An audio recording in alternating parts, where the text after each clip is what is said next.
Bonjour et bienvenue dans cette série de vidéos sur l'Ancien Testament. Aujourd'hui, je voudrais vous parler d'un dernier ensemble de textes issus du Royaume du Nord. Sans doute que les récits les plus clairement représentatifs de la production littéraire du Royaume du Nord sont les cycles d'Élie et d'Élisée dans les livres des rois. Bien que les deux livres des rois eux-mêmes aient été rédigés dans le sud à une époque postérieure, ils ont inclus ces fragments narratifs au dialecte nordique caractéristique, plus marqués encore que dans les fragments issus du Pentateuque que nous avons étudiés précédemment.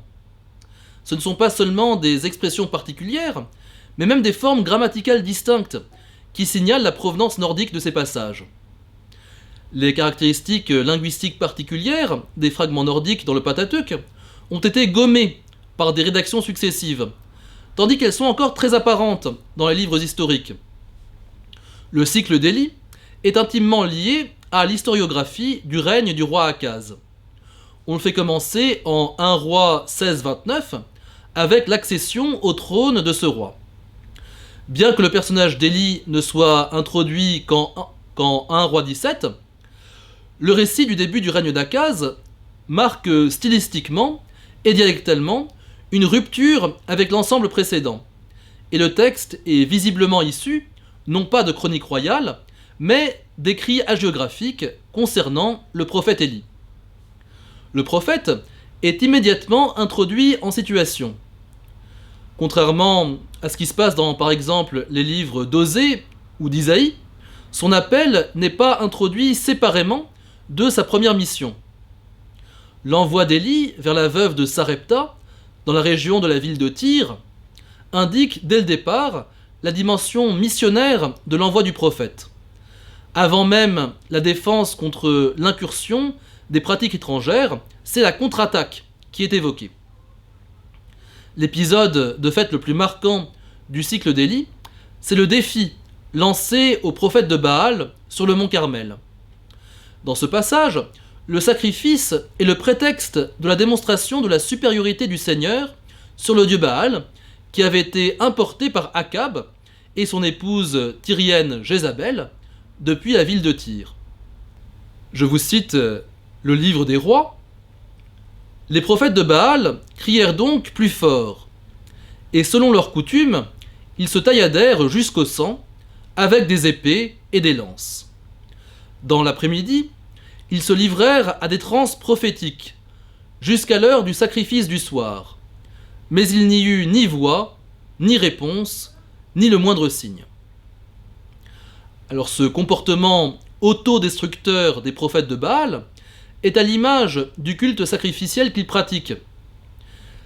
Le culte sacrificiel, en effet, est mauvais s'il n'est pas soutenu par une relation profonde et personnelle avec le Dieu qui a lui-même manifesté sa présence.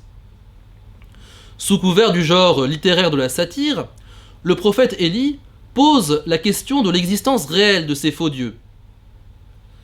Au milieu du jour, Élie se moqua d'eux en disant « Criez plus fort, puisque c'est un dieu. Il a des soucis ou des affaires, ou bien il est en voyage. Il dort peut-être, mais il va se réveiller. » Le sacrifice que va alors offrir le prophète semble être réalisé moins pour sa valeur intrinsèque que comme occasion du miracle qui va prouver que le Seigneur est le seul Dieu. Élie dit « Emplissez d'eau 4 cruches, et versez-les sur la victime et sur le bois. » Et l'on fit ainsi. Il dit une 2e fois, et l'on recommença. Il dit une 3e fois, et l'on recommença encore. L'eau ruissela autour de l'autel, et la rigole elle-même fut remplie d'eau. À l'heure du sacrifice du soir, Élie le prophète s'avança et dit « Seigneur, Dieu d'Abraham, d'Isaac et d'Israël, on saura aujourd'hui que tu es Dieu en Israël, que je suis ton serviteur, et que j'ai accompli toutes ces choses sur ton ordre. Réponds-moi, Seigneur, réponds-moi, pour que tout ce peuple sache que c'est toi, Seigneur, qui es Dieu, et qui a retourné leur cœur. » Alors le feu du Seigneur tomba, il dévora la victime et le bois, les pierres et la poussière, et l'eau qui était dans la rigole. Alors, comme les autres textes issus de traditions du Nord, le culte sacrificiel, tel qu'il existe à l'époque d'Élie, est vu avec une certaine suspicion. Et le rédacteur cherche à l'enrichir d'un sens additionnel, pour le rendre plus conforme avec une relation à Dieu qui est fondée sur l'intériorité. Dans d'autres textes issus du royaume du Nord également, le représentant de Dieu est décrit comme étant doté d'une puissance mystérieuse et inquiétante, voire comme un homme dangereux. Élie leur dit « Saisissez les prophètes de Baal, que pas un seul ne s'échappe. » Ils les saisirent. Élie les fait descendre au ravin du Kishon, et là, il les égorgea. Donc on a, de même que dans d'autres textes du royaume du Nord que nous avons vus, l'homme de Dieu qui est dépeint comme un homme dangereux aux réactions imprévisibles. Élisée, le successeur d'Élie, est lui aussi caractérisé de la même façon comme un homme imprévisible et dangereux. Je cite le second livre des rois. De là, Élisée se rendit à Béthel. Comme il montait par le chemin, des gamins sortirent de la ville et se moquèrent de lui en lui disant « Va-t'en, sale chauve! Va-t'en, sale chauve !» Et vous allez voir, c'est très mal de se moquer des chauves. Élisée se retourna, les regarda et les maudit au nom du Seigneur. Alors, 2 ours sortirent du bois et déchiquetèrent 42 des enfants. Le nombre de 42 victimes, c'est aussi celui des membres de la dynastie des Omrides qui vont être tués par Jéhu dans le complot, peut-on dire, fomenté à l'instigation du prophète Élisée.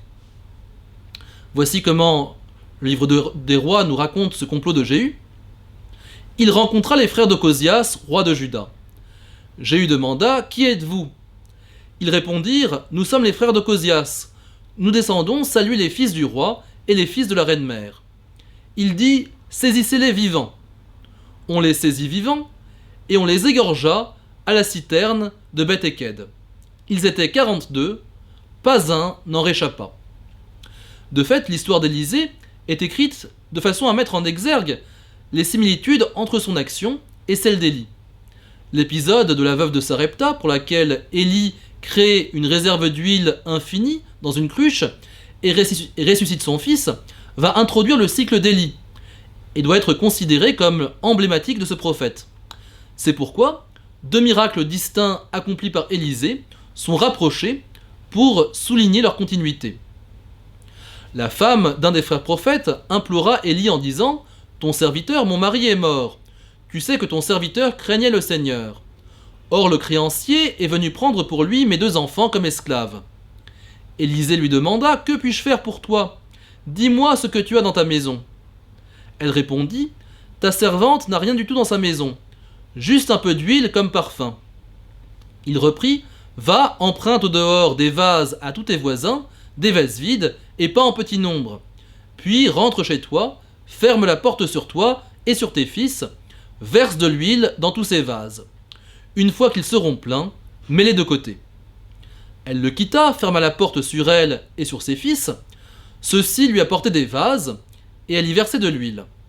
Lorsque les vases furent remplis, elle dit à son fils « Apporte-moi encore un vase. » Il lui répondit « Il n'y a plus de vase. » Alors l'huile cessa de couler. Elle vint informer l'homme de Dieu qui lui dit « Va vendre l'huile et acquitte ta dette. Tu vivras du reste, toi et tes fils. » Un jour, Élisée passait à Sunam. Une femme riche de ce pays insista pour qu'il vienne manger chez elle. Elle dit à son mari « Écoute, je sais que celui qui s'arrête toujours chez nous est un saint homme de Dieu. Faisons-lui une petite chambre sur la terrasse.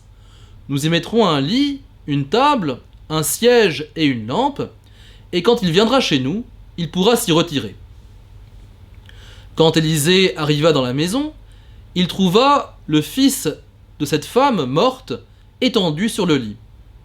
Il entra, ferma la porte pour être seul avec lui, et il se mit à prier le Seigneur.